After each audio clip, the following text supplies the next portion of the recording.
वासुदेवाय नमः। ओम नमो भगवते वासुदेवाय नमः। ओम नमो भगवते वासुदेवाय नमः। कि स्वस्ति श्री गणेशाय नमः। स्वस्ति श्री गणेशाय नमः। स्वस्ति श्री गणेशाय नमः। कस्तूरी तिलकं ललाटपटले वक्षस्थले कौस्तुभं किनासाग्रे वरमौक्तिकं कलतले वेणुकरे कङ्कणं कि सर्वाङ्गे हरिचन्दनं सुललितं कंठे च मुक्तावली गोपस्त्री परिवेष्टितो विजयते गोपाल चूड़ामणि रेहं सदा परिभवग्नमभीष्टदोहं तीर्थात्पदं शिवविरञ्जनितं शरण्यं कि विद्यार्थिहं प्रणगपालभवाभ्यपूतं कि वन्दे महापुरुषते चरणारविन्दम्। कि जय जय श्री राधा रमण जय जय नवल किशोर कि जय गोपी चित चोर प्रभु जय जय माखन चोर कि वंशी विभूषित करान्नवनीलदाभात् पीताम्बरादरुण बिंब फलादरुष्ठा कि पूर्णेन्दु सुंदर मुखादरविंद नेत्रात् कि कृष्णात् परं किमपि तत्स्तमहं न जाने। कि भक्ति भगवंत गुरु चतुर्नाम बपुए तिनके पद बंदन किए नासद विघ्न अनेक। कि नारायणं नमस्कृत्य नरं चैव नरोत्तमं देवीं सरस्वतीं व्यासं ततो जयमुदीरये। कि वसुदेवसुतं देवं कंसचारूणमर्दनं देवकी परमानन्दं कृष्णं वन्दे जगद्गुरुं।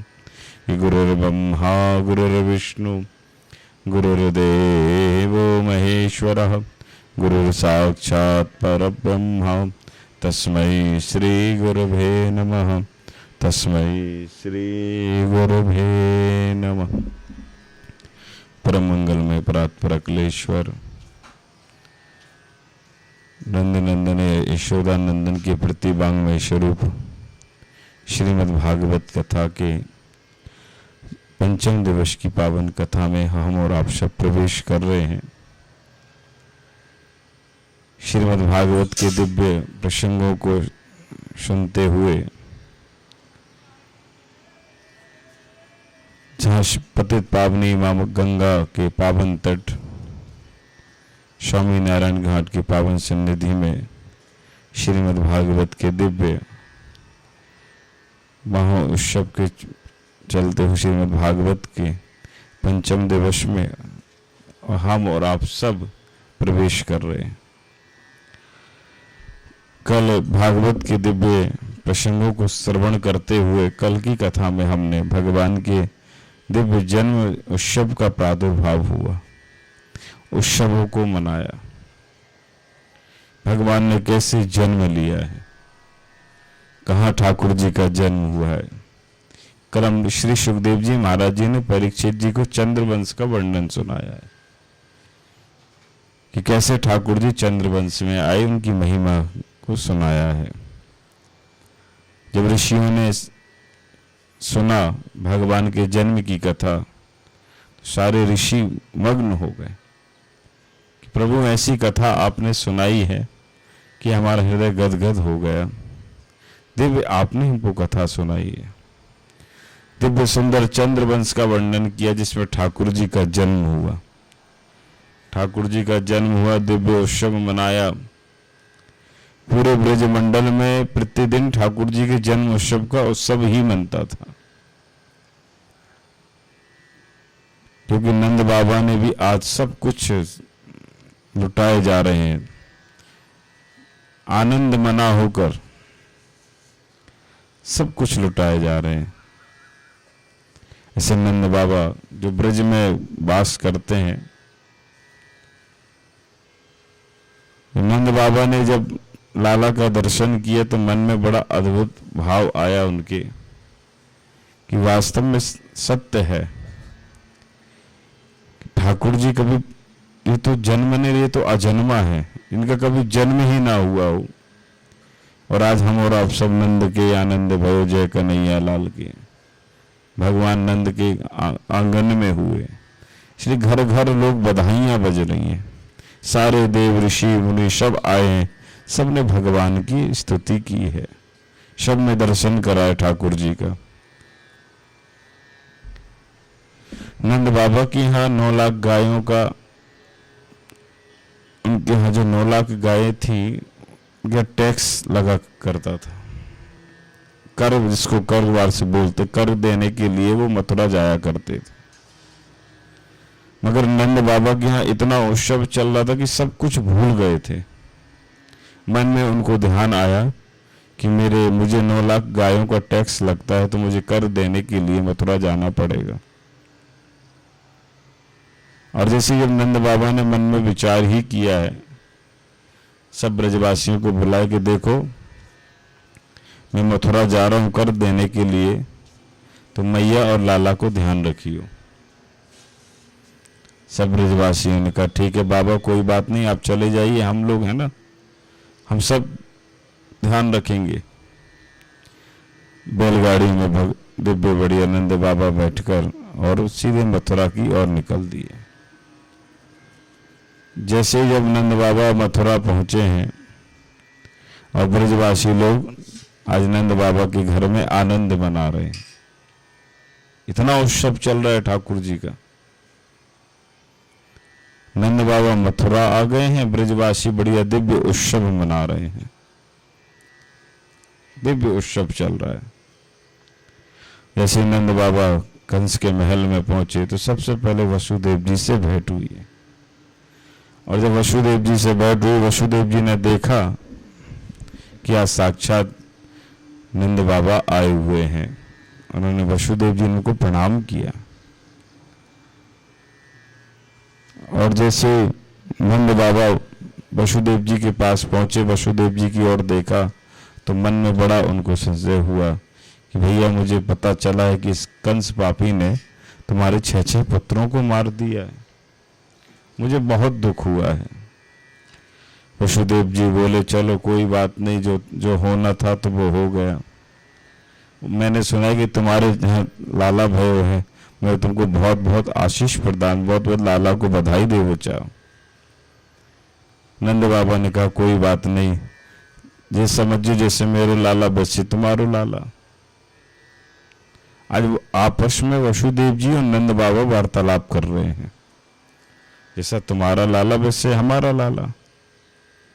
चिंता किस बात, उनको क्या पता कि ये वसुदेव जी का ही पुत्र है, उनको नहीं पता था कि जो नंद बाबा के यहाँ जो पुत्र हैं वो वसुदेव जी के पुत्र हैं।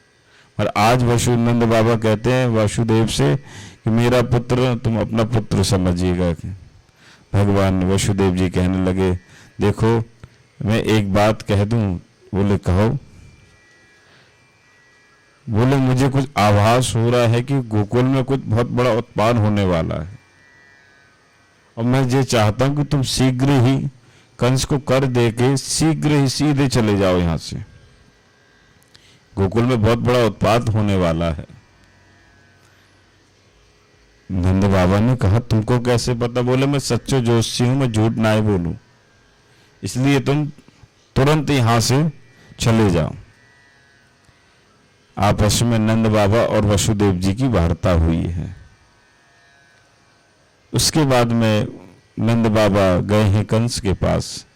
कंस ने भी बहुत बहुत बधाई दी है।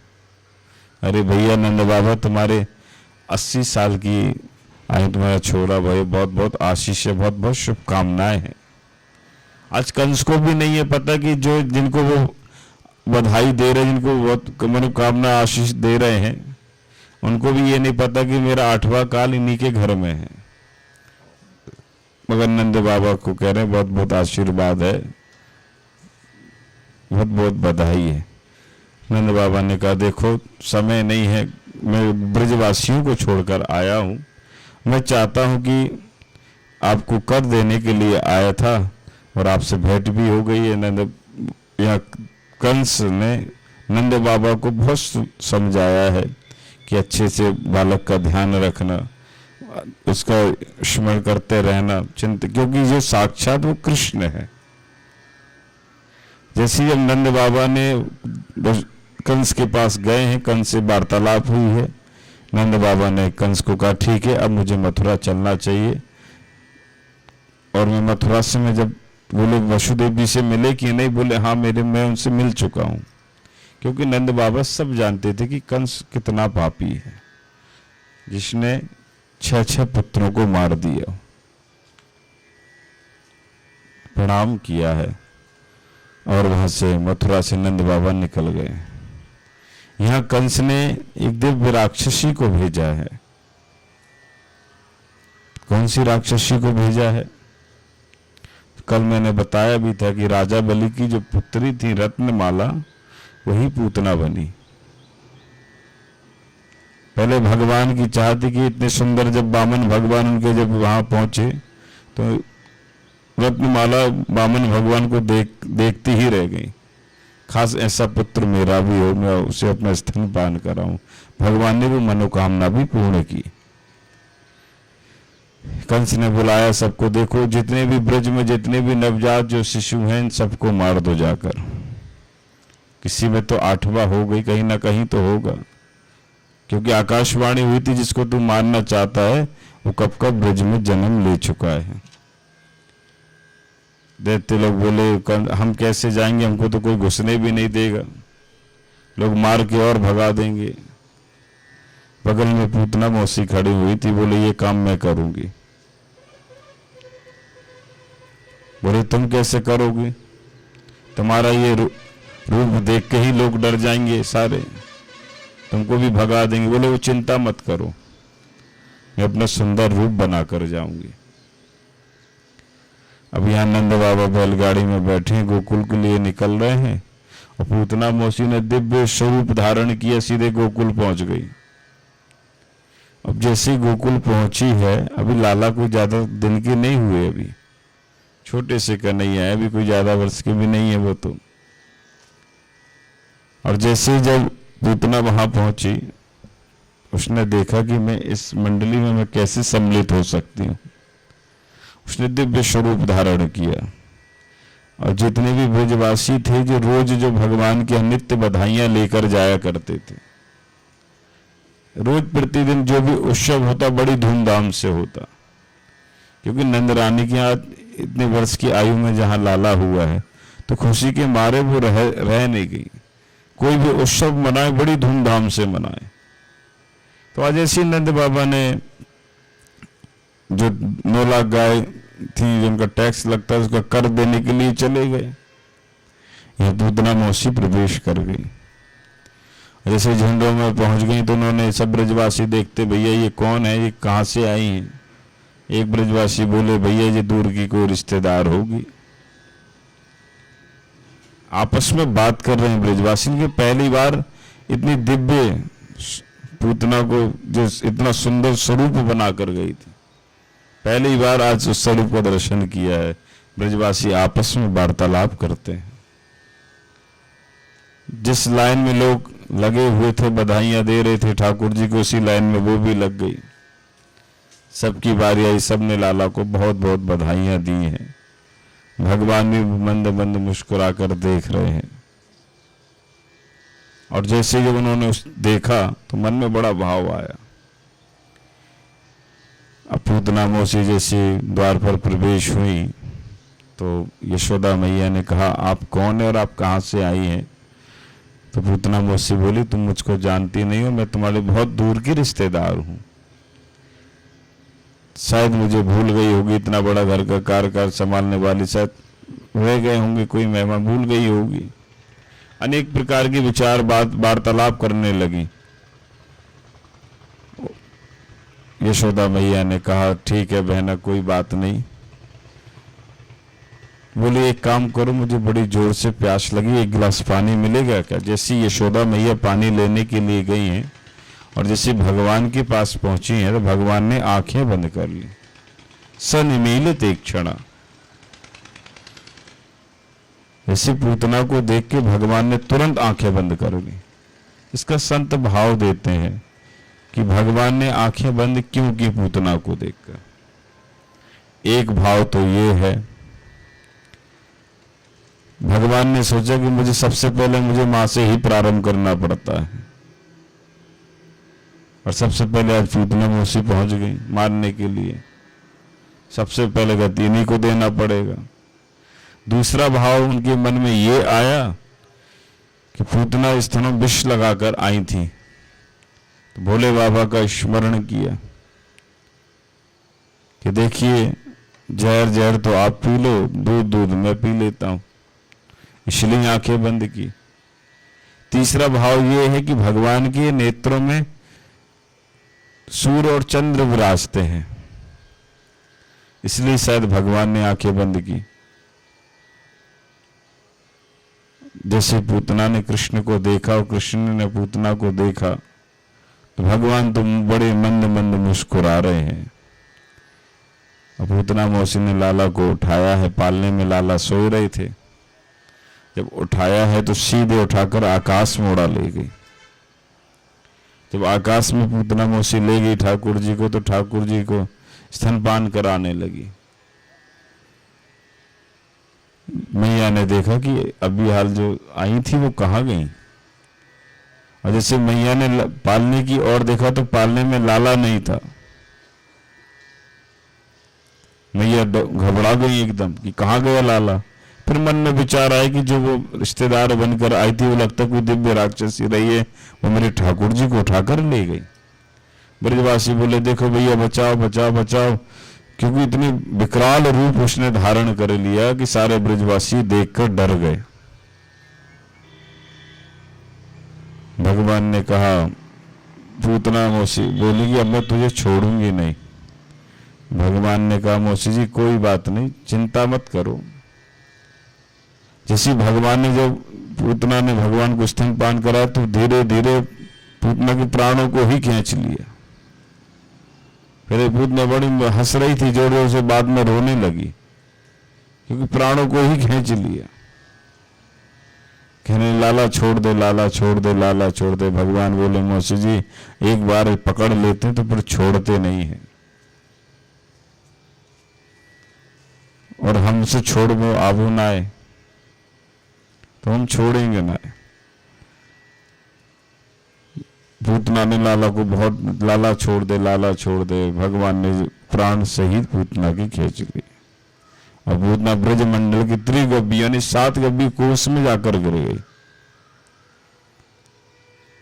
ऐसे ठाकुर जी जिनका अभी बाल ही स्वरूप है, जिनका कोई ज्यादा दिन भी नहीं हुए और भगवान की लीलाएं प्रारंभ हो गई, इसलिए भगवान लीला करने के लिए आए थे। ये पूतना जब गिरी, पूतना लोग बालग्नि राक्षसी रुद्रासना, जैसे जब गिरी तो बड़ा दिव्य कई सारे पेड़ वृक्ष गिर गए, जिनके ऊपर पूतना मौसी गिरी, सब दब गए। अब भगवान खेल रहे हैं, ब्रजवासियों ने उठाया है दिव्य पूतना मौसी के ऊपर, ठाकुर जी खेल रहे थे, ठाकुर जी को उठाया मैया को दिया, मैया ने दिव्य सुंदर झाड़ा लगाया लाला को। सब ब्रजवासी बोले भैया अब इनका भी कुछ करना चाहिए। जो गति यशोदा मैया को मिलना थी वो पूतना मौसी को मिल गई। सबसे पहले जो गति यशोदा मैया को मिलना था वो पूतना को मिल गई। तो कहने का भाव यही है कि भगवान एक बार जब पकड़ते नहीं है तो पकड़ते नहीं, जब पकड़ लेते हैं तो फिर वो छोड़ते नहीं किसी को। ब्रजवासियों ने दिव्य उसका दाह संस्कार किया है, पूरे ब्रज मंडल में सुगंधी फैली है, पूतना का उद्धार कर दिया। मैया ने लाला को बोला लाए हैं गौशाला, ले गए हैं गौशाला में सुंदर झाड़ा लगाया है, गाय की पूंछ से ठाकुर जी को झाड़ा है, सुंदर गौमूत्र स्नान कराया है। मैया ने स्नान कराने के बाद दिव्य ठाकुर जी को तैयार किया है, पालने में सुला दिया। सब ब्रजवासियों ने लाला की कामना करते हुए सब बोले कि भैया लाला तो साक्षात परमात्मा दिखे, ये लाला ने कैसे वो पूतना मौसी गिर गई पता ही नहीं चला।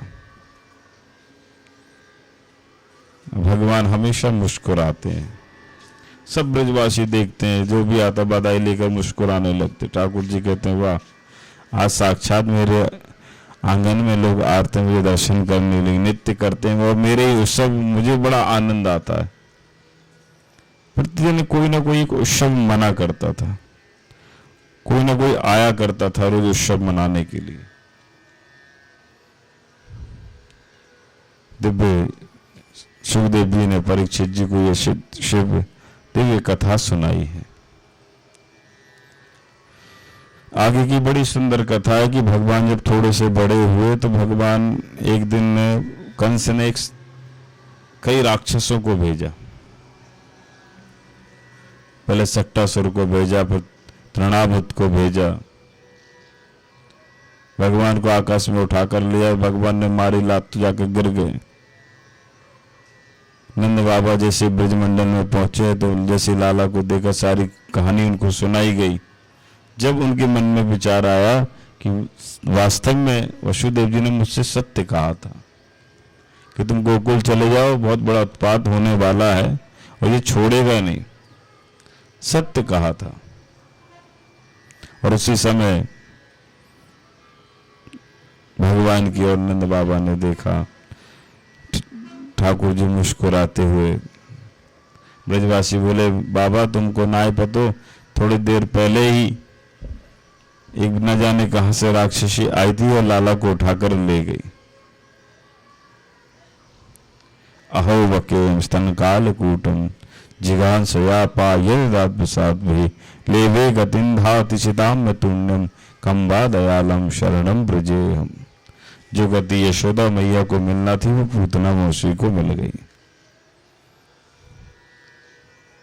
दिव्य तृणावत नाम का एक भौरा बनकर आया, भगवान को उठाकर ले जा रहा था आकाश में। भगवान ने जैसे देखा ओहो ये तो लगता है मामा जी ने हमारे तक खटोला भेजो, भगवान उड़ाकर ही ले गए। भगवान ने उसका भी उद्धार कर दिया। जितने भी राक्षस आए भगवान ने सबका उद्धार किया। कोई ना कोई एक प्रतिदिन एक राक्षस आता था भगवान को मारने के लिए, और भगवान ने सबको अपनी शरणागति दे दी, अपने धाम में रख लिया। ऐसी दिव्य ये श्रीमद् भागवत कथा।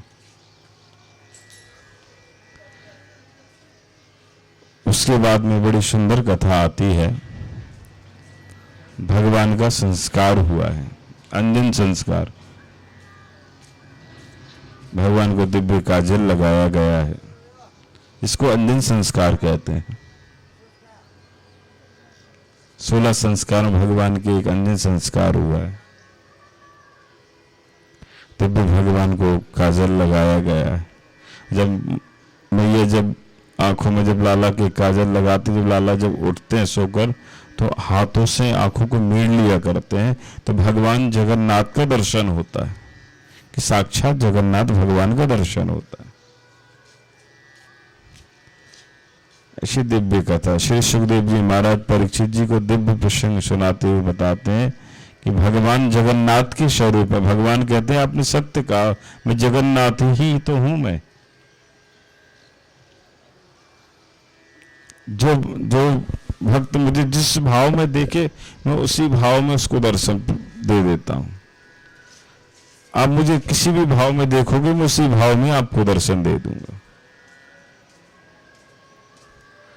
दिव्य अंजन संस्कार हुआ है। बुआ ने आंखों में काजल लगाया है, मैया ने नेग दिया है। और एक भी उत्सव ऐसा नहीं होता था जो बड़ी धूमधाम से नहीं बनता था। एक भी उत्सव, जो भी उत्सव होते थे बड़े धूमधाम से मनते थे। और जिस उत्सव में पूरे ब्रजवासियों को बुलाया जाता था, किसी के घर में चूल्हा भी नहीं जलता था, तुरंत दुआई लग जाती थी कि नंद जी के यहाँ जो भयो तो तुरंत सारे ब्रजवासी तुरंत पहुंच जाया करते थे। एक भी उत्सव ऐसा नहीं हुआ जिसमें सारे ब्रजवासियों को ना न्योता दिया गया। एक दिन की बात है कि लाला पालने में सो रहे थे, बड़ा परेशान कर रहे थे माँ को, बहुत परेशान कर रहे थे। मैया ने सोचा, मन में विचार किया कि अगर ये मान जाए तो इतना काम हो जाए कि लाला सो जाए तो मैं घर का कुछ काम कर लूं, और जब तक लाला सोने घर का काम हो नहीं सकता। मैया ने ब्रजवासियों को बोला कि देखो ये लाला पालने में सो रहे हैं, मैंने इन्हें अभी हाल सुलाया, इनको जरा ध्यान रखियो। यशोदा मैया घर के सारे कामकाज कर कर कहती हैं मैंने लाला को पालने में सुला दी। लाल ब्रजवासियों से कहते देखो जो लाला सो रहे, इनको नेक ध्यान रखियो। ब्रजवासी बोले मैया तू चिंता ना कर, हम सब लाला को ध्यान रखेंगे। उसी समय मैया घर के कामकाज में लग गई, लाला को पालने में सुलाई दियो। एक और राक्षस आ गया उसी समय, भगवान ने उसका भी उद्धार कर दिया। मैया के मन में विचार आया कि जब से लाला का जन्म हुआ है ब्रज में, कोई ना कोई उत्पात होता ही है, कोई ना कोई राक्षस आता ही है, और भगवान न जाने वे कहां से आता और कहां चला जाता पता भी नहीं चलता। ऐसे दिव्य ठाकुर जी की ये कथा है जो भागीरथी माँ के पावन तट पर हम और आप सब बैठकर सुन रहे हैं। माँ की गोद में कथा बैठकर हम लोग सब सुन रहे हैं कि ये वही भागवत है जो सब देवताओं ने गंगा के किनारे कथा श्रवण की थी। ऐसी पतित पावनी माँ गंगा, जहां से कल कल बहती माँ गंगा धारा, जहां हम और आप बैठकर सब कथा सुन रहे हैं। शिवदेव जी ने दिव्य परीक्षित जी को भगवान की सुंदरता का वर्णन किया है कि ठाकुर जी इतने सुंदरम क्यों न सुंदरम, इतने सुंदर ठाकुर जी, इतने सुंदर ठाकुर जी कि लोग जो भी दर्शन करते आए वो लाला को ही देखता रह जाए। इतने सुंदर ठाकुर जी, और एक ना एक कोई ना कोई देखते आए। मैया को बड़ा पश्चाताप, कोई ना कोई आए मेरे लाला को देखने लगे, कोई कभी आकाश में ले जाए, कभी कहीं में, लाला न जाने क्या करे, सबको पता ही नहीं चले। भगवान तो यो मायापति हैं, वो जानते हैं सब कुछ, इसलिए भगवान पृथ्वी पे आए सबका उद्धार करने के लिए, सबका उद्धार करने के लिए भगवान का जन्म हुआ है। दिव्य सुंदर बाल लीलाओं को श्रवण कराए ठाकुर जी की। अभी तक इनका कोई नामकरण नहीं हुआ है।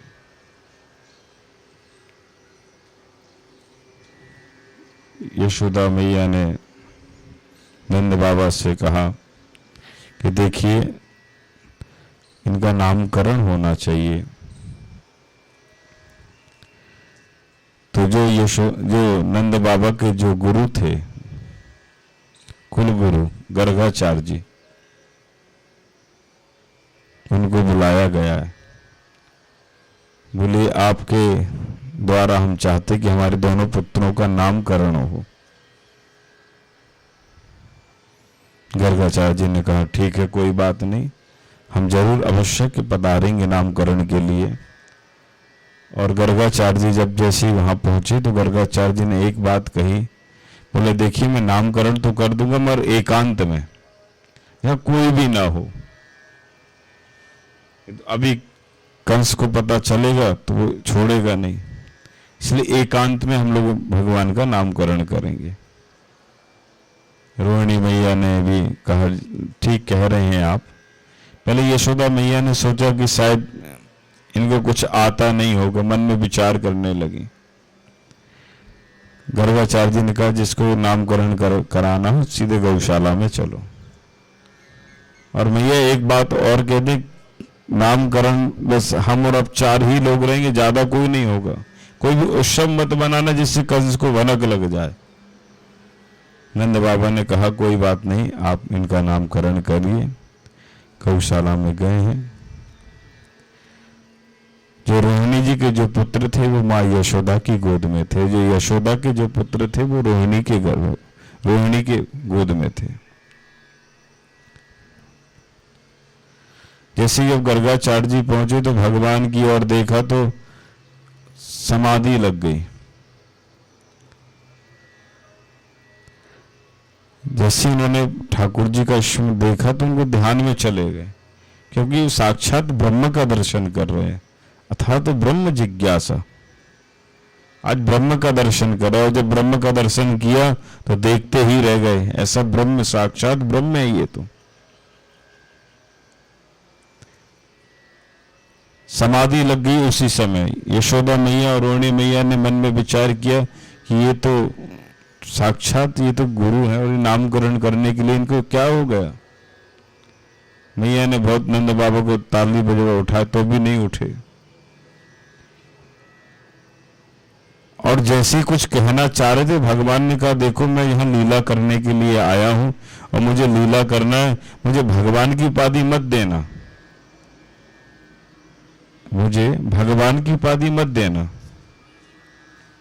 जब साक्षात कहने वाले ही थे तो भगवान ने उसी समय रोक दिया, बस अब उससे आगे मत कुछ कहना मुझे, क्योंकि मैं ब्रज में मैं लीला करने के लिए आया हूं।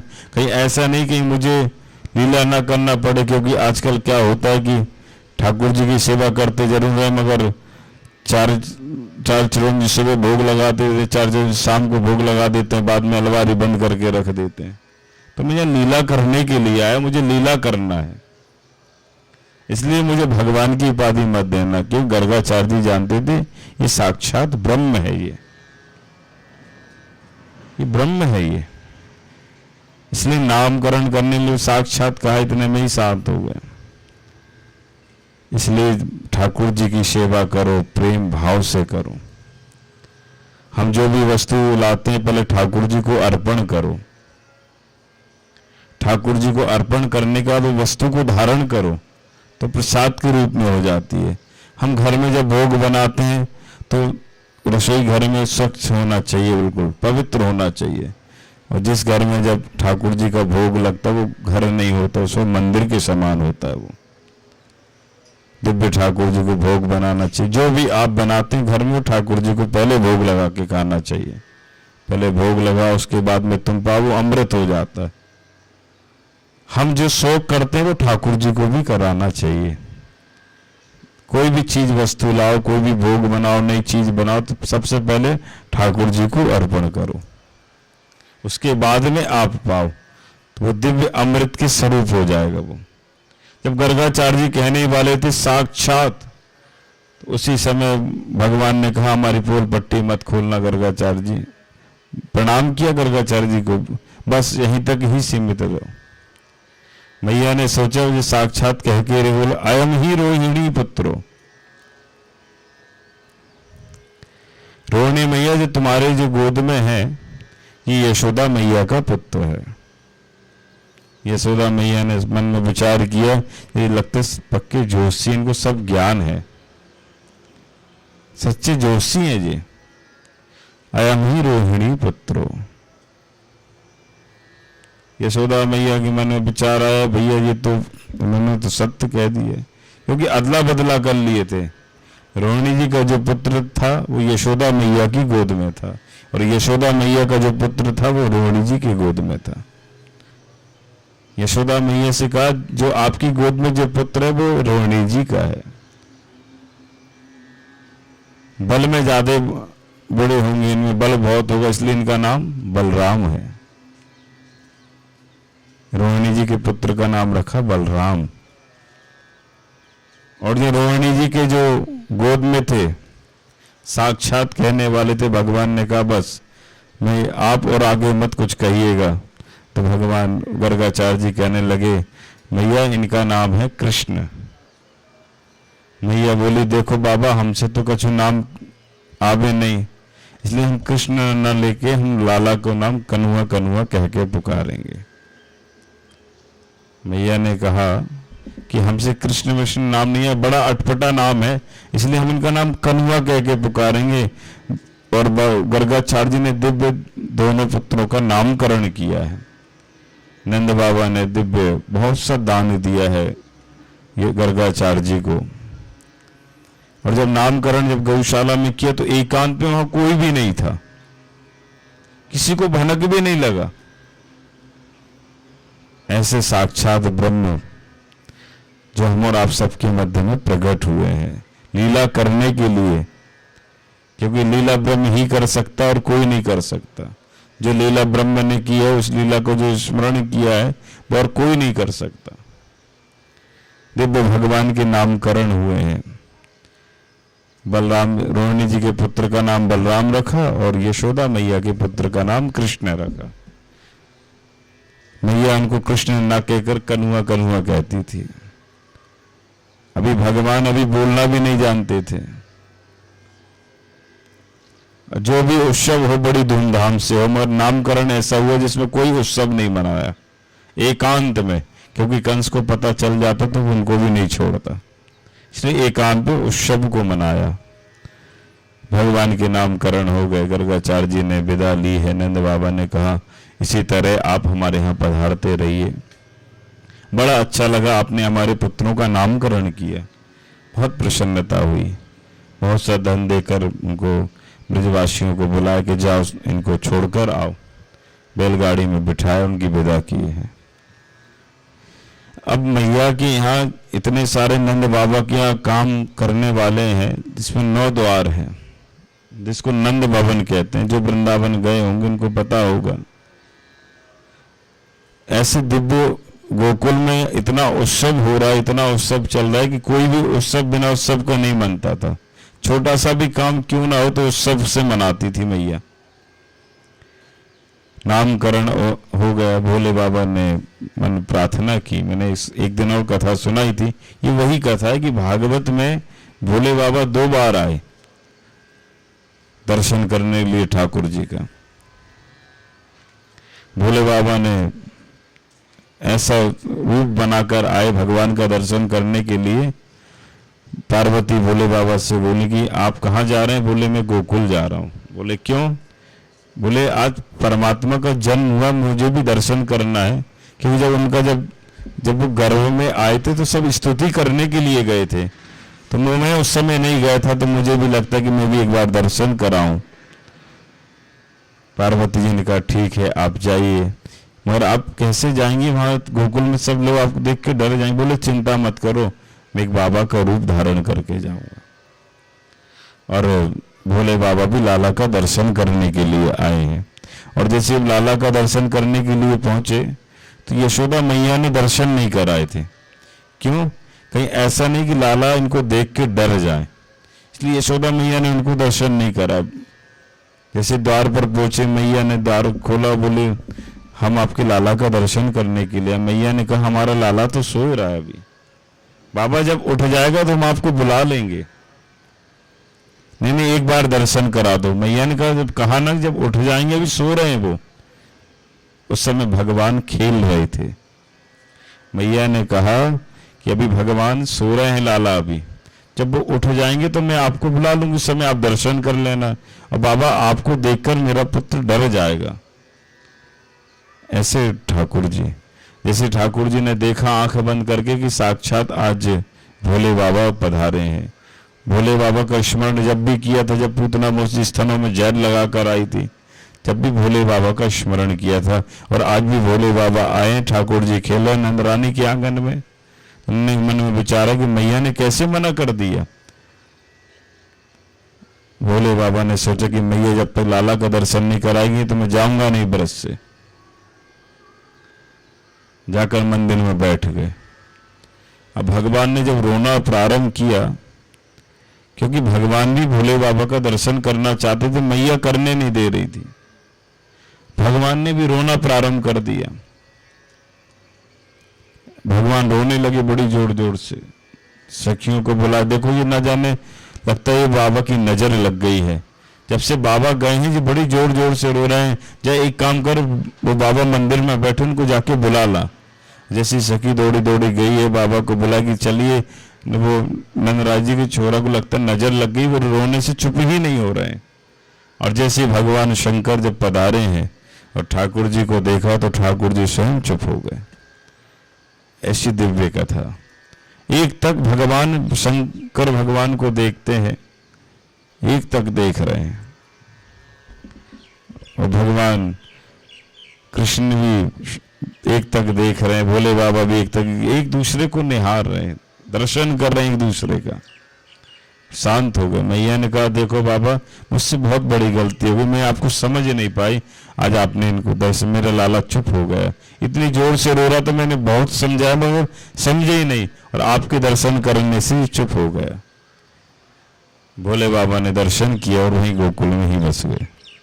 वहां भी एक मंदिर है शिव जी का।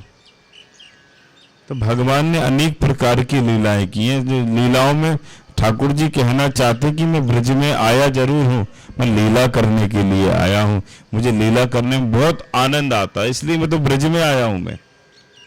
इसलिए ठाकुर जी तो अजन्मा, कभी जन्म नहीं लेते, वो तो अजन्मा है, वो तो जिनका कभी जन्म होता ही नहीं है। ऐसे दिव्य ठाकुर जी का उत्सव मन रहा है गोकुल में। और भगवान की ऐसी पटरानियां हैं बहुत सारी, जो इतना प्रेम करती हैं ठाकुर जी से कि उनके एक भी, जब तक उनका दर्शन नहीं हो जाता जब तक घर का कोई काम ही काज नहीं करती हैं। एक बार लाला का दर्शन हो जाए, एक बार लाला का दर्शन हो जाए, इतना प्रेम करती थी गोपियां भगवान से। यशोदा मैया ने सब सखियों को बुलाया है, देखो मैं घर का कुछ काम करना जा रही हूं, तुम लाला का ध्यान रखियो। अब लाला ने थोड़े से बड़े हो गए, नामकरण हो, आज पहली बार लाला ने मैया कहकर पुकारा है।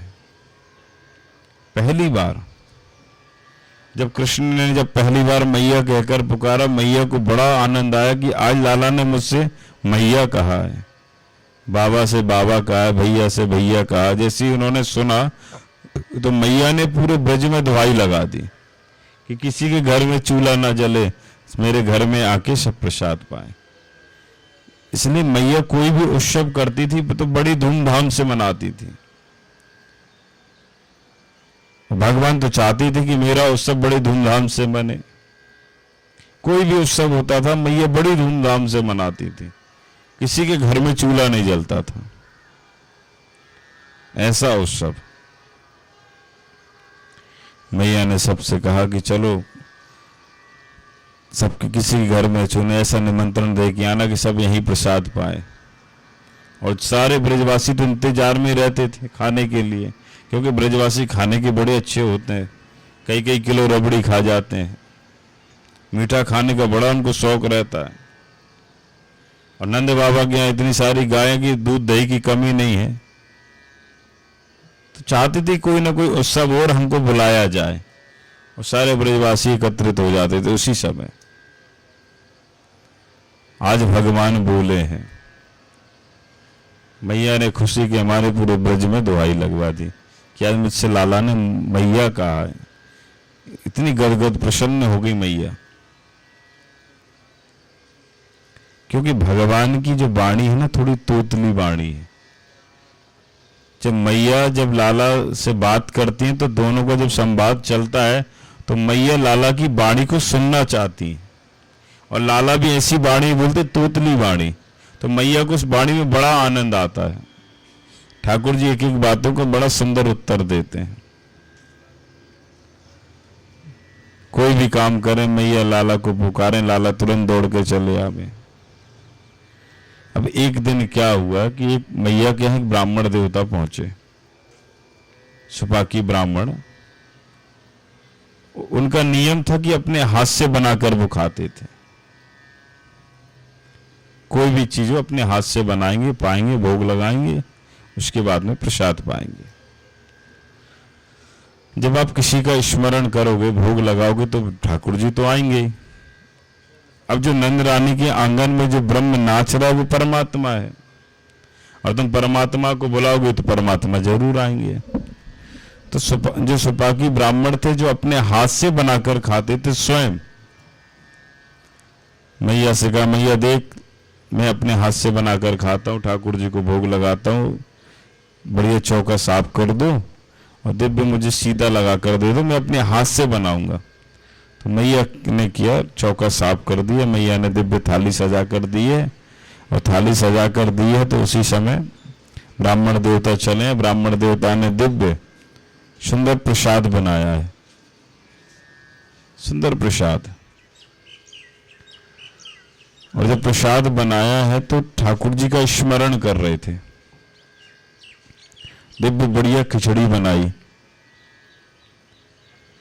अब लाला क्या है कि छोटे से थे तो हमेशा पूरे नंदरानी के महल में घूमा करते थे,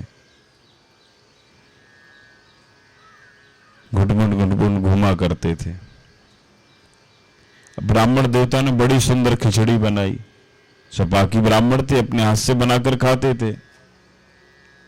दिव्य खिचड़ी को बनाया है, खिचड़ी बन गई है, चूल्हे पे चढ़ा दी। ब्राह्मण देवता ने खिचड़ी को उतारा है, दिव्य ठाकुर जी को पूरी भोग लगाया है। और जैसे खिचड़ी का जब भोग लगा ही रहे थे, न जाने ठाकुर जी कहां से आए और खिचड़ी को उठाकर खा लिया। ब्राह्मण देवता ने स्मरण करके भोग लगा रहे थे। जैसे ब्राह्मण देव आंखें खोलकर देखी तो ठाकुर जी ने खिचड़ी को झूठा कर दिया, अपने हाथ से उठा उठा कर खा रहे। मैया तेरे लाला ने मेरी खिचड़ी झूठी कर दी। मैया ने कहा कोई बात नहीं महाराज जी, मैं दूसरी सीधा लगा। फिर से मैया ने चौका साफ करवाया, फिर से दिव्य खिचड़ी बनाई, फिर लाला का स्मरण किया, फिर लाला प्रकट हो गए, फिर खिचड़ी को झूठा कर दिया। अब ब्रह्म को अगर आप बुलाओगे तो ब्रह्म तो प्रकट हो ही गई। जितनी बार आप बुलाओगे उतनी बार लाला आएंगे, क्योंकि आप ही तो बुलाते हो और बाद में आप भगा देते हो कि तेरे लाला ने खिचड़ी झूठी कर दी। 2 बार ऐसे हो गया देखते। तीसरी बार मैया ने कहा पंडित जी आप चिंता मत करो, अब जो लाला आपके पास आएगा ही नहीं। मैया के यहाँ कोठरे में लाला को बंद कर दिया। उसी समय रोहिणी मैया वहां से गुजर रही थी और कुंडी को खोल दिया, ना जाने कहां से लाला वहां से खिसक गए। फिर खिचड़ी बनाई पंडित जी ने बड़े दिव्य, फिर भोग लगाया, फिर ठाकुर जी प्रकट हो गए, फिर खिचड़ी को झूठा कर दिया। पंडित जी को बड़ा क्रोध आया। वो नहीं समझ रहे हैं कि ये ब्रह्म है। ये 2 बार खिचड़ी बनाई, दोनों बार झूठे, तीसरी बार मैया ने कहा ना जाने लाला कहां से, मैं तो इसको अभी अंदर बंद करके आई थी, ये यहां कहां से आ गया। मैं तो इसको भी अंदर बंद करके आई थी। तो ये ब्रह्म है, कहीं भी प्रकट हो सकता है, कहीं भी प्रकट हो सकता है। भगवान ने कहा मैया से, लाला ने, कि मैया पहले तो ब्राह्मण देवता बुलाते हैं, बाद में भगा देते हैं। यही मेरा स्मरण करते तो मैं आ जाता हूं। और इन्होंने मुझे बुलाया जब मैं आया हूं। ब्राह्मण देवता ने मन में विचार किया, मैंने इनको बुलाया तो जब उन्होंने आंख बंद करके देखा तो साक्षात कृष्ण का दर्शन हुआ। ब्राह्मण देवता ने कहा मुझसे बहुत बड़ी भूल हो गई, मुझसे गलती हो गई, मैं आपको समझ नहीं पाया कि आप साक्षात, आप तो ब्रह्म हैं, मैं आपको समझ नहीं पाया। भगवान ने कहा पहले आप बुलाते हो, बाद में भगाते हो। आपने इतनी बार बुलाया, मैं उतनी बार आया। ये तो प्रसाद है। जब स्मरण करो, ब्राह्मण देवता ने जब ध्यान करके ठाकुर जी का स्मरण किया, ठाकुर जी ने दिव्य ब्राह्मण देवता को दर्शन दे दिए। मैं ये इस बात को नहीं समझ पाई। जब उनको आश्चर्यचकित हुआ कि वाह, वास्तव में ये ब्रह्म है। मैं पुकारता हूं तो ब्रह्म दौड़ा चला आता है, मैं भगाता तो ब्रह्म भग जाता है। जिस भाव में जैसे ठाकुर जी को बुलाओगे, उसी भाव में ठाकुर जी प्रकट हो जाएंगे। दिव्य सुंदर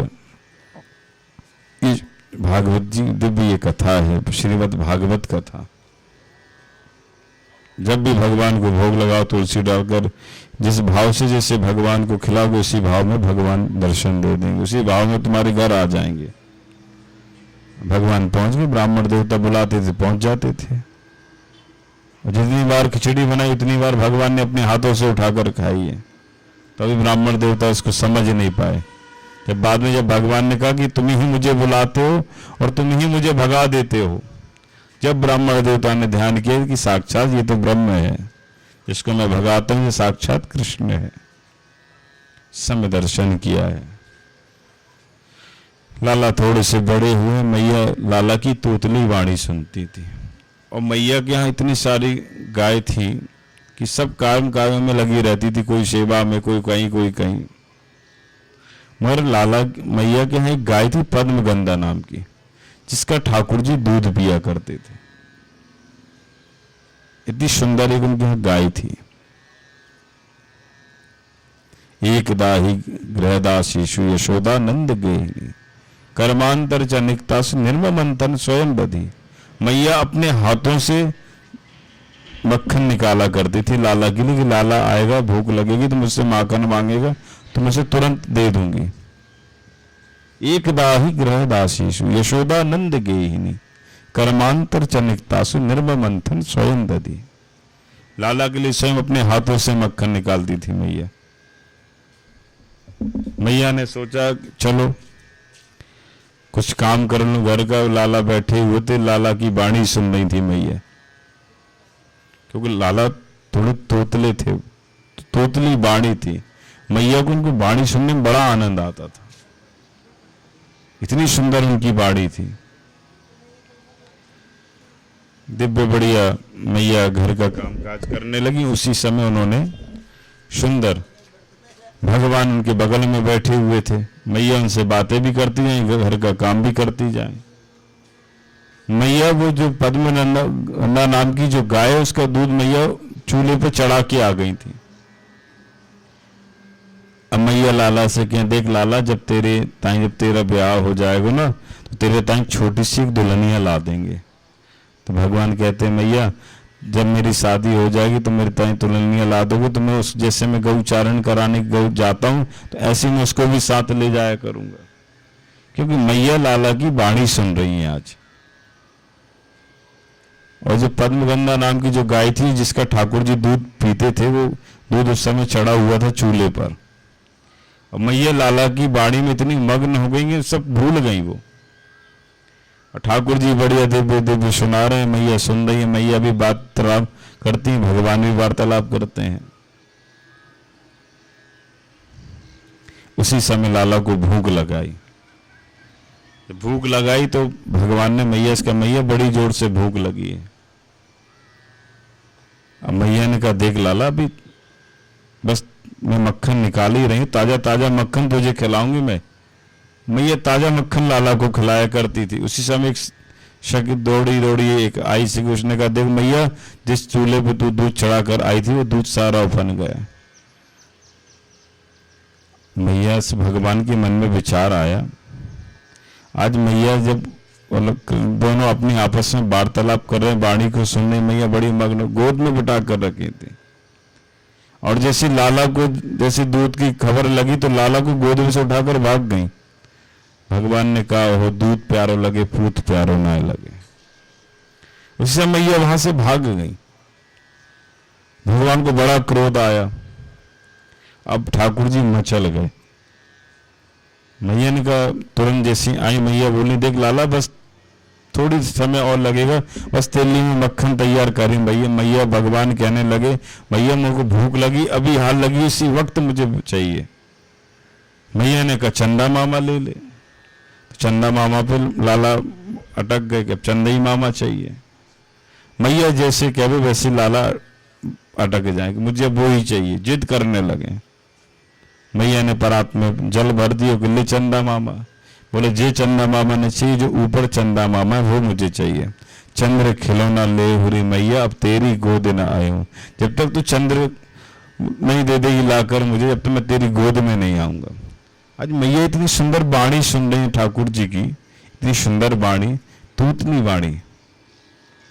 जब मैया ने देखा कि लाला बहुत परेशान करने लगा, घर की जो पुराने समय की जो मटकी थी, लाला ने वो मटकी भी फोड़ दी, क्योंकि बड़ी जोर से इनको भूख लग रही है।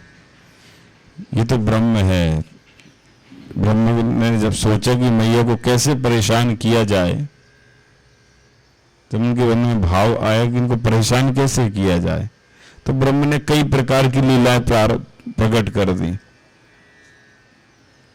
जब पहले चंदा मामा मांगे, फिर बोले कि अब अभी हाल चाहिए, इसी वक्त लाके। तो मैया ने परात में जल भर के बोले चंदा, ये बोले नहीं, ये चंदा मामा नहीं, वो चंदा मामा चाहिए।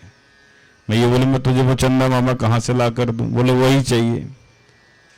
लाला तो छोटे से, उनको क्या पता। मैया को भी थोड़ा गुस्सा आया, भगवान ने उठाकर सारी मटकी फोड़ दी। मैया को गुस्सा आया, मैया ने सोचा कि अब मैं इसको छोड़ूंगी नहीं, क्योंकि भगवान ने कई प्रकार की लीलाएं की है, माखन चोरी लीला भी की है। भगवान ने कितनी गोपियों के घर जाकर नहीं माखन खाया, कई गोपियों के घर में, क्योंकि भगवान के स्वयं माखन होता था, पर ठाकुर जी कह देते जो माखन मुझे चोरी को मीठो लगे वो और ना लगे कहीं। गोपियां बुलाती थी लाला को, दिव्य माखन खिलाती थी, लाला खाते थे, वहां से खा के भग भी जाते थे, और मैया यहाँ पुकारती रहती थी, भगवान आते नहीं थे। गोपियां रोज एक न एक उल्हाना लेकर यशोदा मैया के पास आती थी, मैया तेरे लाला ने जो कर दियो, मैया तेरे लाला ने वो कर दियो। मैया ने कहा देखो सबन गोपी एक बात कह दूं मैं, बोले लाला जो मांगे वो तुम दे दिया करो, और जितना दूध दही जो लगे वो मुझसे ले जाया करो। अगर लाला तुम्हारे घर में जाकर खाएं तो और अच्छी बात है, अगर तुमसे जो मांगे तो तुम खिला दिया करो, तुम और यहाँ से ले जाया करो। मैया ये नहीं कह रहे, खाते तो हैं पर बाद में फिर ताने देकर भी भाग आते हैं। भगवान जितने बड़े होते गए उतनी लीलाएं स्मरण करा रहे हैं। माखन चोरी लीला, एक दिन एक गोपी के घर में घुस गई, छींगे पे मटकी लटकी हुई थी। गोपी ने सोचा कि ठाकुर जी आएंगे मटकी फोड़ने, उसी समय पकड़ लेंगे हम इनको, और पकड़ के यशोदा मैया को यकीन नहीं होगा तो उनको प्रत्यक्ष रूप में प्रकट कर देंगे कि देखो ये तुम्हारा लाला ऐसा है। मैया स्वयं माखन खाते, बाद में साथ जितने ग्वाल वाले उनको भी माखन खिलाते हैं, स्वयं भी खाते, दृष्टि भोग भी करते। तो मैया इतना माखन हमारे घर में नहीं है जितना लाला खाएंगे, खाते भी जाते हैं, नीचे भी गिराते जाते हैं, सबन को और ले आते हैं टोली को। तो ये भगवान अपनी लीला को स्मरण करा रहे हैं कि देखो मैं यहाँ लीला करने के लिए आया हूँ।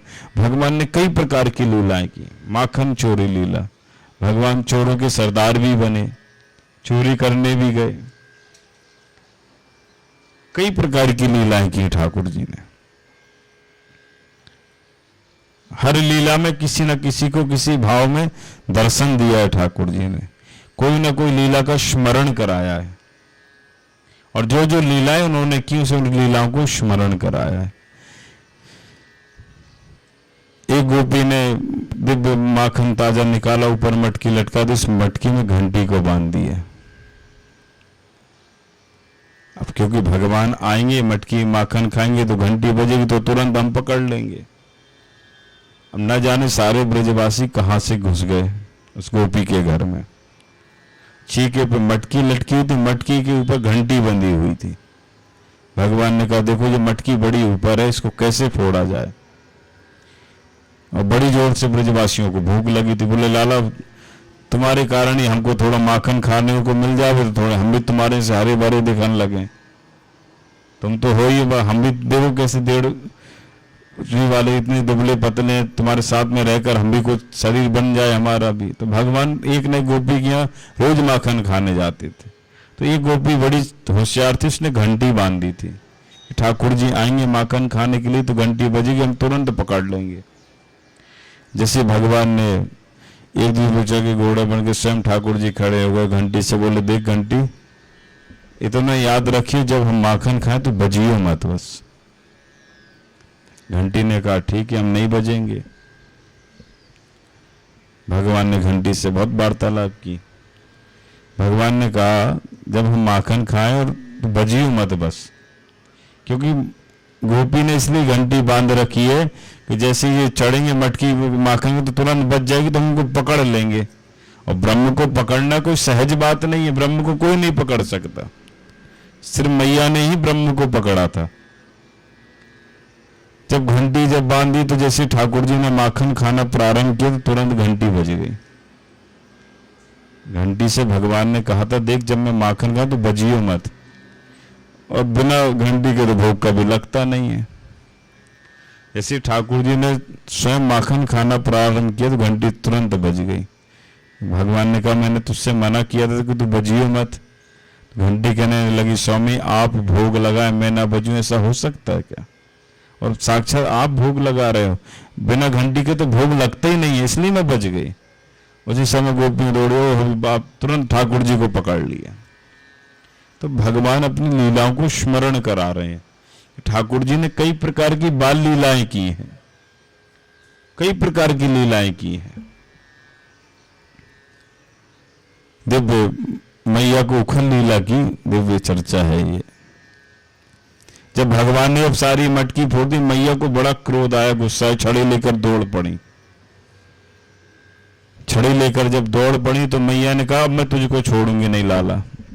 आज नंद रानी के आंगन में परम पिता परमात्मा दौड़ता हुआ नजर आ रहा है। देवता लोग स्तुतियां कर रहे हैं, ताली स्वागत कर रहे हैं कि देखो दर्शन कर लो उस ब्रह्म का जो आज स्वयं नंद रानी के आंगन में नृत्य कर रहा हो। आगे आगे लाला, पीछे पीछे मैया। रुक जा लाला, रुक जा। मैया बहुत समझा, लाला रुक जा। जब मैया ने लाला को देखा, लाला आगे आगे पीछे पीछे मैया। जब लाला ने मैया की ओर देखा, मैया की ओर देख कर मैया का परिश्रम देखकर लाला को दुख हुआ कि मैया दौड़ते दौड़ते मुझे थक गई होंगी। तो लाला स्वयं खड़े हो गए। आज मैया ने लाला को बांधना चाहा, रस्सी लेकर आई। 2 अंगुल रस्सी छोटी पड़ती थी, कई रस्सियां मंगवाई गई, सिर्फ 2 अंगुल रस्सी छोटी पड़े, अहमता और एक ममता की। जब भगवान ने जब देखा कि मैया बड़ी परिश्रम कर रही मुझे बांधने के लिए, 2 अंगुल रस्सी छोटी पड़ रही है, तो भगवान ने कृपा कर दी कि अब मैया की ओर देखा, मैया बहुत परेशान, भगवान स्वयं बंध गए। इसको उखल लीला कहते हैं। भगवान स्वयं बंध गए उसी समय। और भगवान ने 2 वृक्षों का उद्धार किया है। नलकूबरमणि के का उद्धार किया, जो इंद्र ने इनको श्राप दिया था। कभी भी तीर्थ में जाएं तो स्नान करने की व्यवस्था, स्नान नहीं करना चाहिए। ये स्नान कर रहे थे, इंद्र भगवान ने इनको श्राप दे दिया था। तो भगवान ने दोनों वृक्षों का उद्धार किया। उखल लेकर खिसकाते खिसकाते आए, बीच में उखल अटक गया, जोर से झटका मारा तो दोनों वृक्ष गिर गए। तो भगवान पहले बंधना नहीं चाहते थे, जब मैया का परिश्रम देखा तो भगवान स्वयं बंध गए, स्वयं उसी समय बंध गए, मैया का परिश्रम देखकर बंध गए। तो भगवान ने बहुत प्रकार की लीलाएं की। यशोदा का मतलब होता है यशोदा दाती इति यशोदा, जो सबको यश प्रदान करे वही यशोदा है। और कीर्ति, ये राधा रानी की मां का नाम है कीर्ति, यश और कीर्ति। तो दोनों ही ये मां बड़ी भाग्यशाली के स्वयं ब्रह्म आए हो, स्वयं राधा रानी प्रकट हुई हो। इसलिए यशोदा दाती इति यशोदा, यश का मतलब सबको यश प्रदान करें, सबको कीर्ति प्रदान करें। ये ऐसी राधा रानी मां का नाम कीर्ति था। दिव्य लीलाओं को स्मरण कराए। भगवान ने बहुत लीलाएं की, और उसी समय जब वो लीलाएं की तो भगवान ने उखल बंधन लीला की है। भगवान ने यमराज का उद्धार किया है, जो वृक्ष बनकर कई वर्षों तक इंद्र ने इनको श्राप दे दिया था, तो वो वृक्ष बन गए थे। इनका उद्धार किया भगवान ने। आगे ठाकुर जी थोड़े से बड़े और हुए, भगवान ने फिर लीलाएं प्रारंभ कर दी। अब गोपियों के घर जाने लगे, किसी के यहाँ चोरी करने लगे, किसी के यहाँ घूमने, किसी की मटकी फोड़ने लगे। तो ये तो ब्रह्म है, सब जगह हरि व्यापक सर्वत्र समाना। ये तो हरि है, हर जगह व्याप्त है। कहीं भी दर्शन कर लो, कहीं भी लाला का दर्शन हो जाएगा। जैसे बिंदु जी महाराज राधा रानी को पद सुनाते थे, सूरदास जी महाराज प्रतिदिन पद सुनाया करते थे, और जब तक राधा रानी उन पदों को नहीं सुनती थी तो उनको नींद नहीं आती थी। सूरदास जी का नित्य नियम बन गया था पद सुनाने का। रोज एक ना एक पद सुनाया करते थे। और एक दिन की बात है कि सूरदास जी ने सोचा, मन में भाव आया कि मैं राधा रानी को इतने सुंदर सुंदर पद सुनाता हूं, तो राधा रानी मुझ पर प्रसन्न तो होती होंगी। और राधा रानी भी यहां मन में विचार करती कि जिस दिन मैं सूरदास जी के पदों को नहीं सुन लेती तो मुझे नींद नहीं आती। तो सूरदास जी का नित्य नियम था पद सुनाने का। डेली राधा रानी को पद सुनाते थे, बेहोर हो जाते थे ये सुनाते सुनाते, आंखों में से आंसू गिरने लगते थे।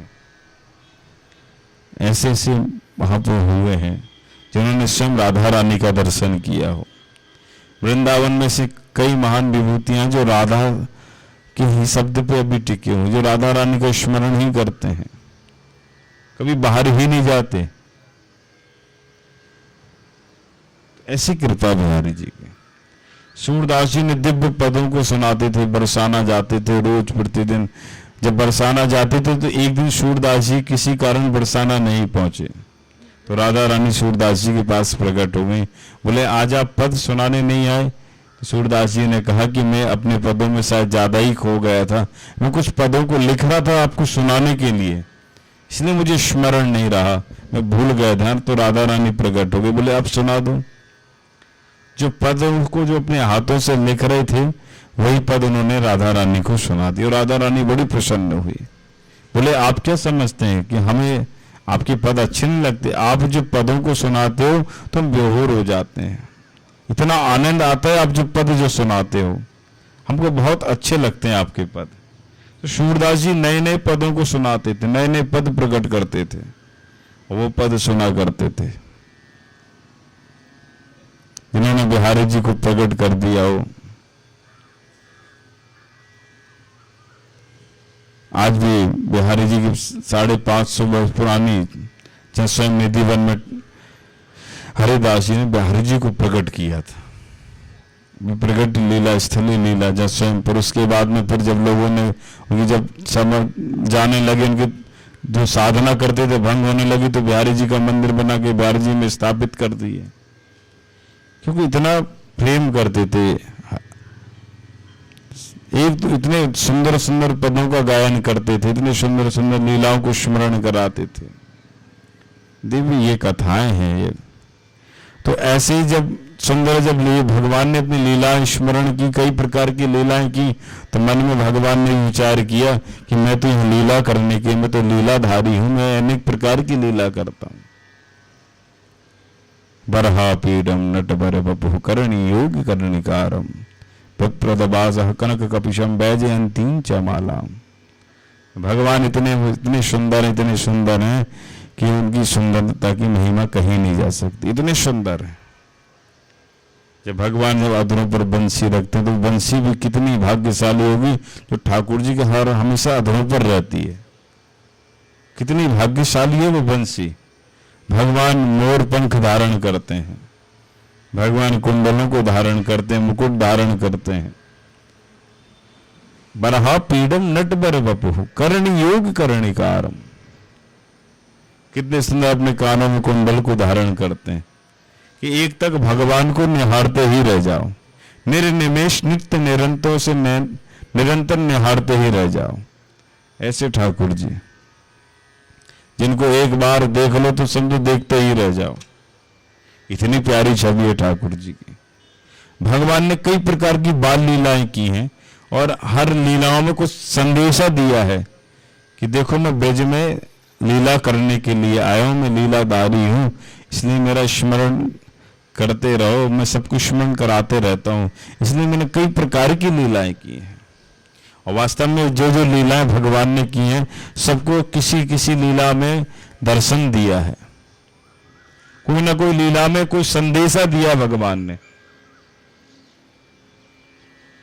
ब्रह्मा जी का मोह दूर किया है, जिसको इतना अभिमान था उनका मोह दूर कर दिया। अब यहां क्या होता था कि बलराम जी और कृष्ण में गाय बटी हुई थी, वो अपनी गाय को चराते थे, वो अपनी मंडली में जाते थे, सब अपनी अपनी गायों को ले जाया करते थे गौचारण के लिए। इसलिए गाय की सेवा सबको करना चाहिए। गाय में 33 करोड़ देवी देवता होते हैं, सर्वदेवमय गौ माता है ये, इनकी सेवा करना चाहिए।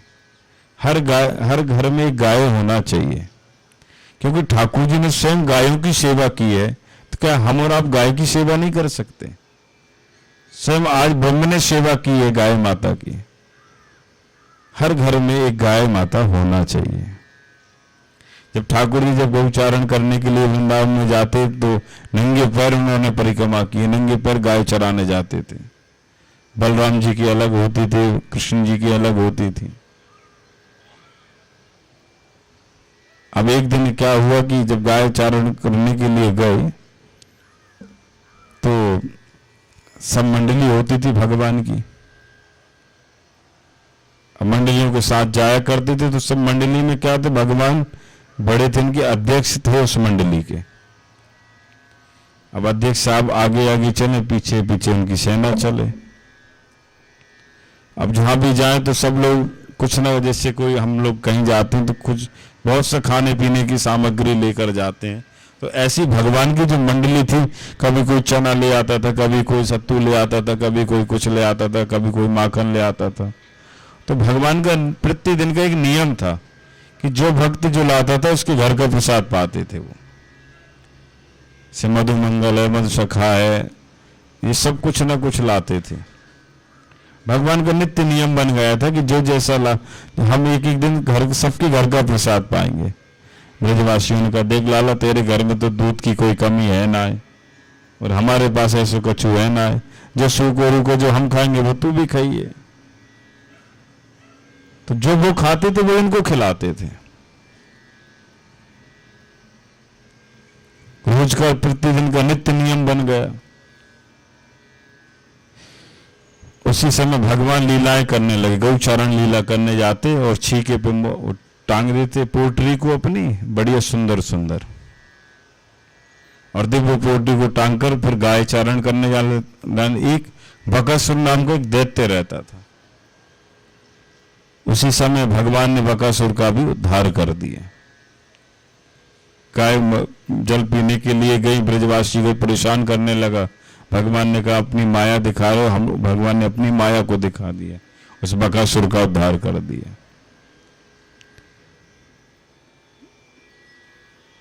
भगवान ने कहा, एक काम करते, आज हम मधु मंगल के यहाँ का खाते हैं। तो यह कहने का भाव है कि ब्रह्मा जी का जो अहंकार था वो दूर करा भगवान ने। ब्रह्मा जी सोचते थे कि मैं ही ब्रह्मा हूं, मैं सृष्टि को बनाता हूं और मैं ये सब कुछ मांगेगा तो दे दूंगा। मगर भगवान ने कहा, चिंता मत करो, मैं स्वयं ब्रह्म बन के भी प्रकट हो सकता हूं। तो भगवान ने ब्रह्मा का मोह दूर किया। क्यों?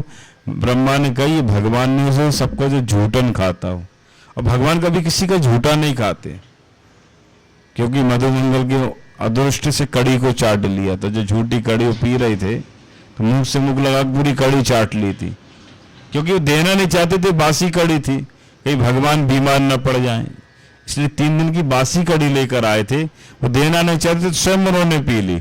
भगवान ने देखा कि बताइए, इसने पूछा भी नहीं, पूरी कड़ी पी गए। तो भगवान ने अदृष्ट पूरी कड़ी चाट ली। जब ब्रह्मा को पता चला कि ये भगवान नहीं हो सकता, सबको भी झूठा खाता हो, ये तो कोई और है, तो भगवान ने उसी समय लीलाएं दिखाई हैं, ब्रह्मा जी को मोह दूर किया है।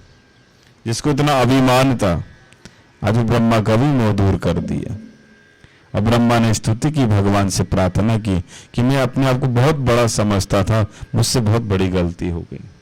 उसे प्रार्थना की, भगवान ने ब्रह्मा जी को प्रणाम किया और ब्रह्मा जी ने कहा कि मुझसे बहुत बड़ी गलती, क्षमा याचना ठाकुर जी। बोले कोई बात नहीं। उससे भगवान यहां से अदृश्य हो गए। ब्रह्मांड घाट पे जब पहुंचे, भगवान जब दर्शन लीला करते करते एक दिन भगवान ने मिट्टी खा ली। मिट्टी को जब खाया तो बलराम जी ने पूछा, बाल तूने क्या खायो? भगवान वाले हूं, हमने कुछ नहीं खाया। बोले अभी हाल हमने कछु देखो कि तुमने हमारे सामने कोई ढीला मुख में रख लियो। बोले सच सच बताइए, उन्हें जाके मैया से पिटाई लगवा देंगे हम। बलराम जी कहने लगे, अगर सच सच बताना। भगवान ने कहा, हूं, हमने कुछ नहीं खाया। खेलते खेलते मिट्टी मुख में धर ली। सब ब्रजवासी आ गए। बोले मैया तेरे लाला ने मिट्टी खाई। मैया ने कहा, लाला ने मिट्टी खाई तो अभी इसको दंड मिलेगा तुरंत। बलराम जी बोले सच सच बता दो। भगवान ने कहा, आप भी तो भांग को गोला खाए, हम तो कछु नहीं कह रहे, आप हमारी झूठी शिकायत लगा दोगे जाके। बलराम ने कहा, तू ऐसे नहीं माने, चल मैया के पास। मैया के पास ले आए। मैया के लाला अपने जरा मुख दिखाइयो। भगवान ने हूं मुख बंद करे हुए थे। मैया के बताता कि छड़ी उठाऊं, तुरंत भगवान ने मुख खोला। जैसे भगवान ने अपने मुखारबिंद को खोला तो मैया ने ठाकुर जी के मुखारबिंद में सारा ब्रह्मांड का दर्शन कर लिया। नंद महल ने पूरे चौका, पूरे गौशाला, सारे ब्रह्मांड का दर्शन कर लिया। मैया देखकर आश्चर्यचकित हो गई। अभी भी मैया नहीं समझ रही कि ये ब्रह्म है, ये परमात्मा है। मैया तो उनको बाल ही सरू, ये मेरा पुत्र है। जब जैसी मुखार में इनको खोला, सारे ब्रह्मांड का दर्शन करा दिया। और जैसे भगवान ने जब मैया को ब्रह्मांड का दर्शन कराया तो मैया देखते ही रह गए। मैया ने कहा, लाला मैंने अभी हाल तेरे मोहने में कछु देखो। मैया ने, भगवान ने कहा, मैया तू भोरी पागल हो गई, मेरे मुख में तो कछु ना है। नहीं, अभी हाल मैंने बड़े बड़े पहाड़ देखे, बड़ी बड़ी गौशाला देखी, मैंने महल देखा। लाला तेरे क्या है वो? अरे मैया लगता तुम सो के नींद पूरी नहीं, इसलिए तुमको ध्यान नहीं है। आज मैया, भगवान मैया वार्तालाप कर रहे हैं। ऐसी भागवत कथा जिसमें भगवान ने कई प्रकार की लीलाएं की हो। एक दिन ठाकुर जी गेम खेल रहे थे, गेम सब लोग मिलकर खेला करते थे। एक यमुना जी में एक विषैला सर्प रहता था। जो भी उस यमुना का जल पीता था वो मर जाया करता था। गौ माता भी जल पीती थी, वो भी मर जाती थी। विषैला सर्प रहे, जिसको कालिया नाग कहते हैं। ग्वाल बाल उसी वहीं पर गेंद खेल रहे थे। अब एक दूसरे पर गेंद खेल खेल कर वो भाग रहे थे। उसी समय भगवान ने शर्त थी कि जो बॉल जो फेंकेगा वही बॉल उठा के ला के देगा। भगवान को पता था कि ये यमुना में विषैला सर्प रहता है, तो इसका उद्धार कैसे किया जाए। भगवान ने अपनी लीला को स्मरण किया कि जैसे मैंने सब राक्षसों का उद्धार किया है, तो मैं सर्प का भी उद्धार ही कर दूंगा। गेंद को बना, इतनी जोर से फेंकी कि यमुना में जाके गिर गई। अब ग्वाल बाल बोले, भैया ये बॉल को लेके आओ, नहीं तुम ही लेके आओ, अगर कोई जाएगा ही नहीं, शर्त लग गई। भगवान ने कहा, ठीक है मैं स्वयं लेके आता हूँ। ठाकुर जी यमुना में कूद गए। उसमें कालिया नाग रहता था। कालिया नाग से ठाकुर जी को बड़ा विषैला नाग था वो। उसने भगवान को देखा तो कई बार फुसकार आया। जब भगवान का और उस कालिया नाग का युद्ध हुआ तो भगवान ने उस कालिया नाग को पराजित कर दिया। उस कालिया नाग ने ठाकुर जी से प्रार्थना की है।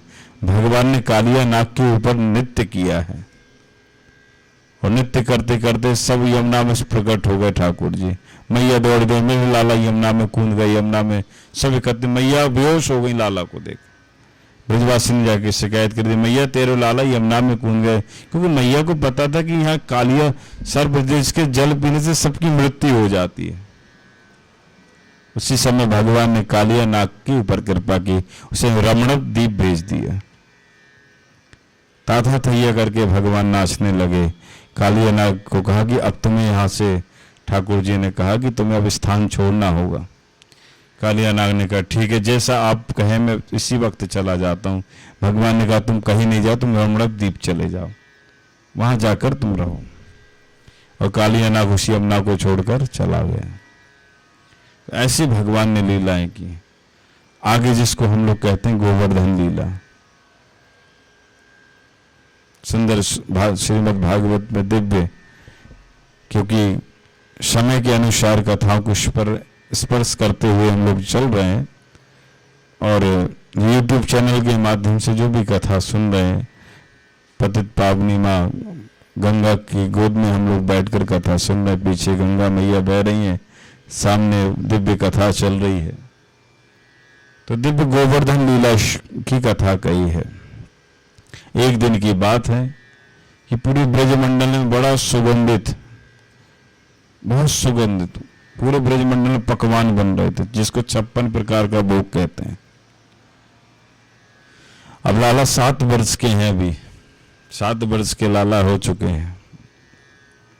अब इंद्र को इतना अभिमान था कि मैं वर्षा करता हूं, और वर्षा करते हुए गाय हरी भरी घास खाती हैं, दूध देती हैं, बड़ी सुंदर सुंदर। तो भगवान ने इंद्र का भी अभिमान दूर किया है। तो नंद बाबा ने 56 प्रकार का भोग बन रहा था, पूरे ब्रजमंडल में सुगंधी फैल रही थी।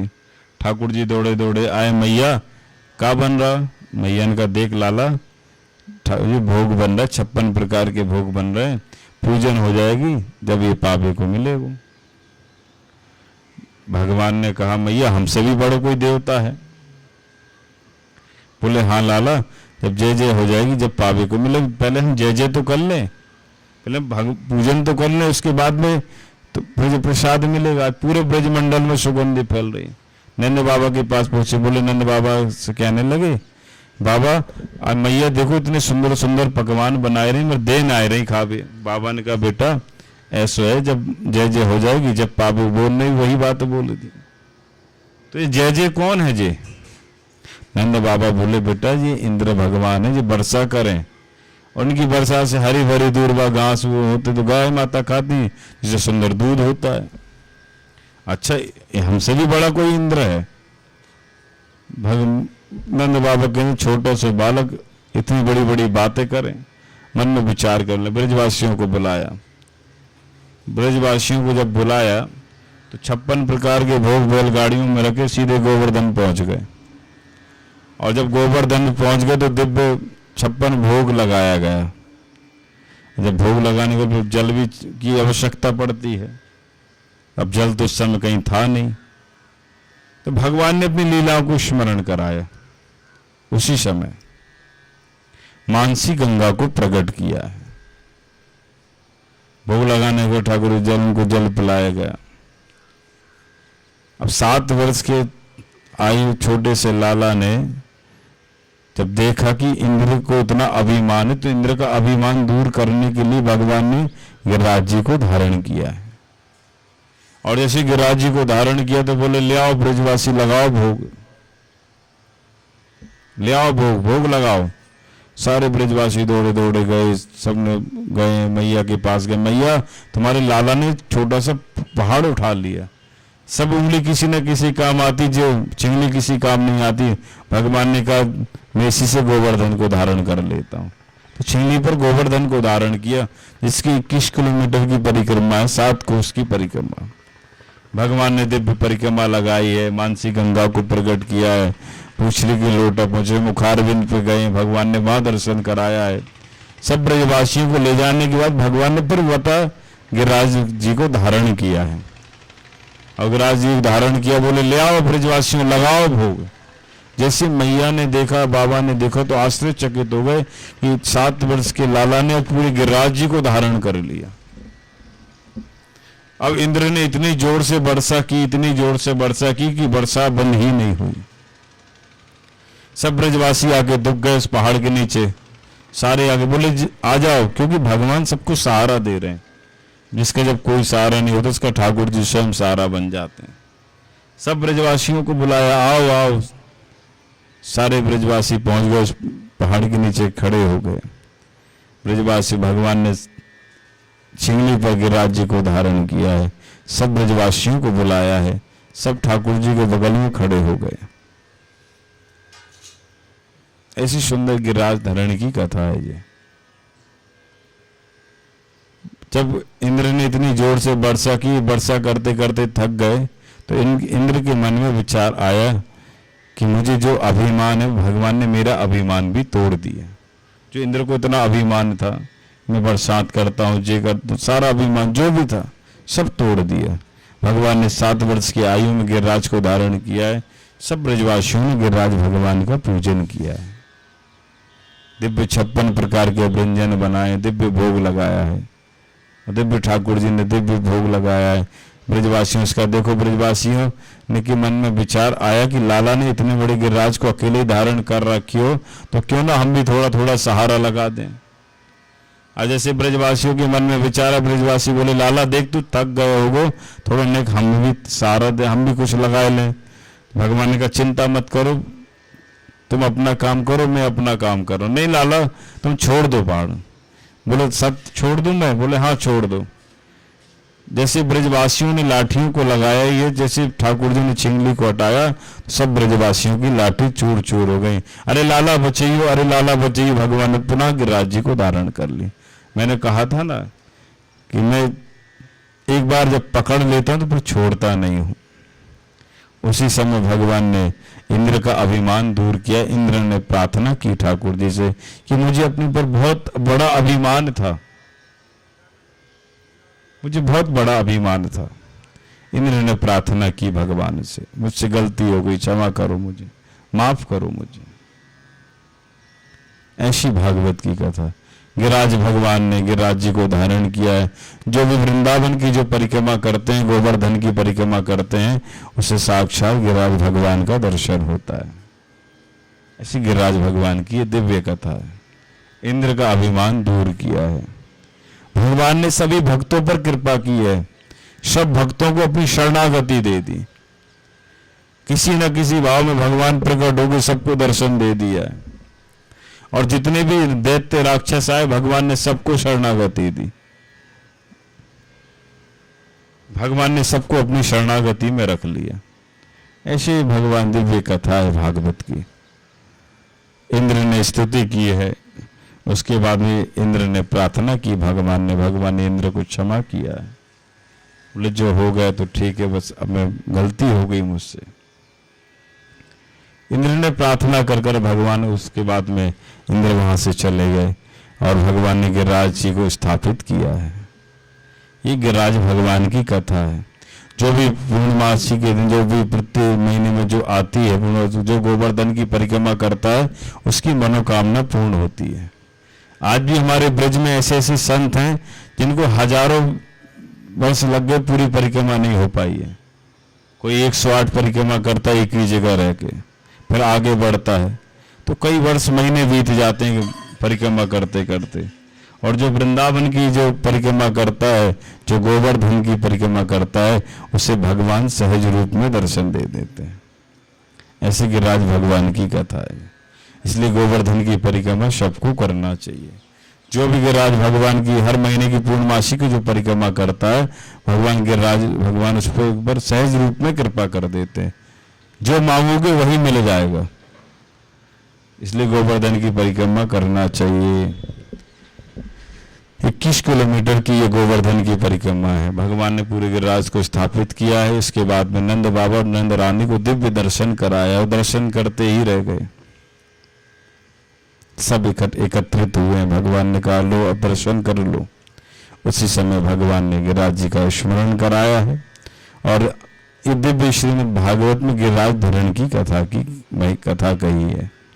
किस प्रकार गिरिराज धरण की कथा है ये, किस प्रकार इंद्र का मोह दूर किया, जिसको इतना अभिमान था उसका भी मोह दूर कर दिया। तो इसलिए कहते हैं कि भगवान सब के ऊपर कृपा करते हैं।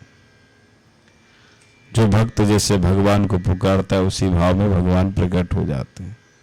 क्योंकि दशरथ जी के यहाँ भी सत्यनारायण भगवान का पूजन हुआ करता था, और वसुदेव जी के नंद बाबा के यहाँ भी सत्यनारायण भगवान का पूजन हुआ करता था। ये दोनों ही लक्ष्मी नारायण भगवान के परम भक्त हैं।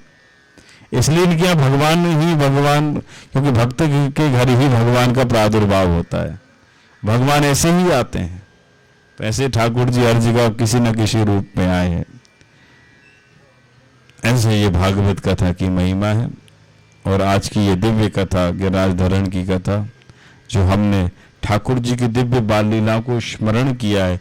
भगवान ने इतनी प्यारी प्यारी लीलाएं की हैं, इतनी सुंदर सुंदर लीलाएं की हैं कि जिसने इस लीलाओं को स्मरण करा, सुना है, भगवान ने उस पर सहज रूप में कृपा कर दी। राक्षसों के ऊपर कृपा कर दी, भगवत कृपा कर दी। ये भागवत की महिमा है। ऐसी सुंदर दिव्य ये भागवत की चर्चा है। आज की कथा को यही विराम देते हैं। दिव्य गिरिराज धरण की कथा को हम और आपने सबने श्रवण किया है। अब हम लोग आरती करेंगे। उसके बाद में पुनः आप लोग कल YouTube चैनल के माध्यम से मां गंगा के पावन तट पर यह भागवत कथा श्रवण कर रहे हैं। आप और हम सब बड़े भाग्यशाली हैं।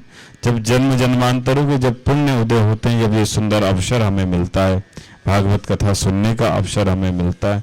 जो भी मांगा जाता है वो किसी न किसी रूप में मिल जाता है। बस विश्वास होना चाहिए। विश्वास होगा तो सब कुछ मिल जाएगा। इसलिए जो घर बैठे YouTube चैनल के माध्यम से जो कथा सुन रहे हैं, गंगा मैया सब पर कृपा करें।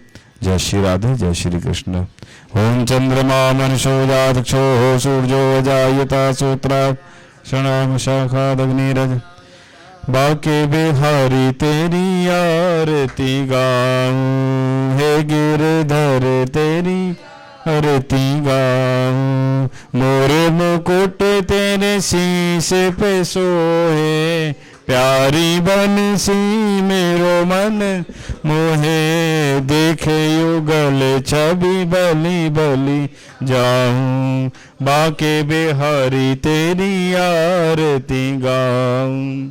चरणों से निकली गंगा प्यारी, जिसने सारी दुनिया तारी। उन हरि चरणों में शीश झुका हूँ, बाके बिहारी तेरी हूँ। व्यास दास के नाथ आप हो, दुख जीवन प्यारे साथ आप हो। उन हरि चरणों के दर्शन पाऊं, बाके बिहारी तेरी आरती गाऊं। श्री हरिदास के प्यारे तुम हो, मेरे मोहन जीवन धन हो। प्यारी छवि तेरे मन में बसा हूँ, बाके बिहारी तेरी आरती गाऊं। हे गिरधर तेरी आरती गाऊं, श्याम सुंदर तेरी आरती गाऊं। ओम कर्पूरगौरम करुणावतारम संसार सारम भुजगेन्द्रहारम वसंतम हृदयारविंदे भवम भवानी सहितम नमः।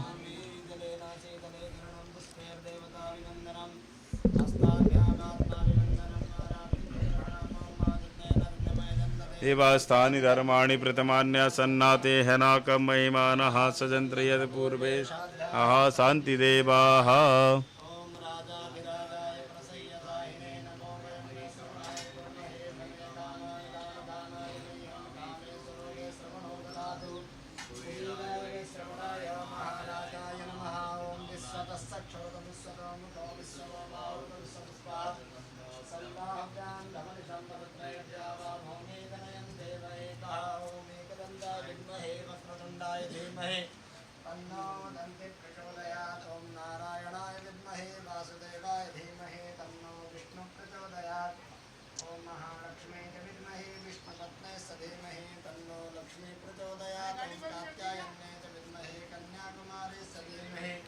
तन्नो लक्ष्मी प्रचोदयात्।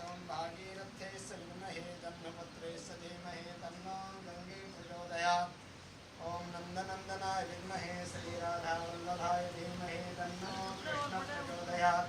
सेवन्तिकां कुलचम्पकपाटलाब्धे पुण्यजातिकरवीररुषारपुष्पैः बालतुलसीदलबन्धरे बेस्तां पूजयामि जगदीश्वर मे प्रसीद।